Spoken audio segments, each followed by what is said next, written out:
Another example of the Obama administration choosing political payback over experience. The situation over at ICE for the past 6 months has been pretty rocky. Some in Washington are even calling it incompetence piled onto incompetence. Acting ICE Director John Sandwig is calling it quits after just 5 months on the job. South Carolina Congressman Trey Gowdy is back with us. Congressman, look, you're a DA, you're the United States Attorney, you're a lawyer.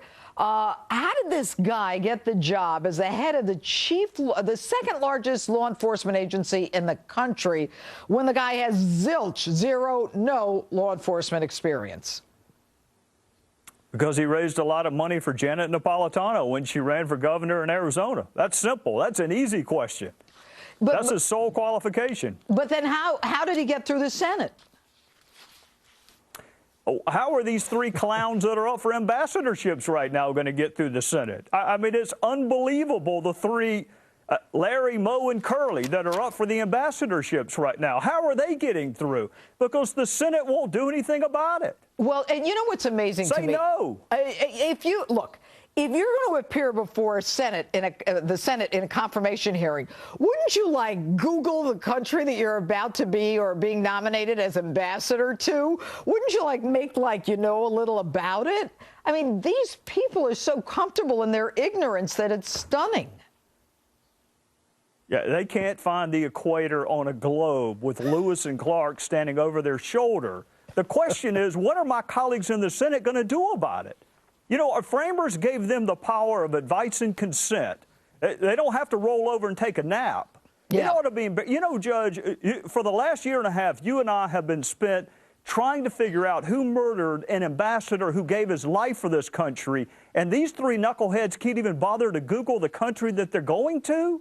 And you know what else is frustrating? We deserve better than that. We absolutely do deserve better than that. And you know what's even more frustrating is when you think about Ambassador Chris Stevens, who was killed in Benghazi, right? Here was a guy who loved Libya. He loved the Libyan people. He was someone who you knew loved the job and did the best job that he could while he was there. These people, I mean, they not only don't even know where the country is, I can't believe they know anything about the people or what their role is. So the role of advise and consent, as you so correctly state, doesn't allow anyone to just stop a confirmation. No, but you know what? They filibustered other things that didn't have a lot of prospect for success. I don't care whether Republicans have done the same thing or not. It is wrong to put someone up whose sole qualification is they raised a lot of money. They know nothing about the country, nothing about the culture. They don't even, one of these guys doesn't even know the form of government that they have in Norway. Exactly. They're clueless. They're soap opera producers. Right, well, we can do better than that. All right, but let's go back to customs. Let's just end the segment there. I mean, who do you think should be running ICE? Certainly not someone who's spent his career as a defense attorney trying to get murderers out of jail. Who do you think can be nominated? Will they nominate someone who will enforce the law? Here's a novel idea. Go find a U.S. attorney. I don't care what his or her political persuasion is. Go find a prosecutor. Go find somebody who's worked on immigration cases. Go find a law enforcement agent who has dedicated his or her life for the last 25 years. I would rather promote based on merit than your ability to bundle money for gubernatorial candidates. There are plenty of people who would be qualified. This just wasn't one of them. Well, clearly. Anyway, Congressman Gowdy, thanks so much. And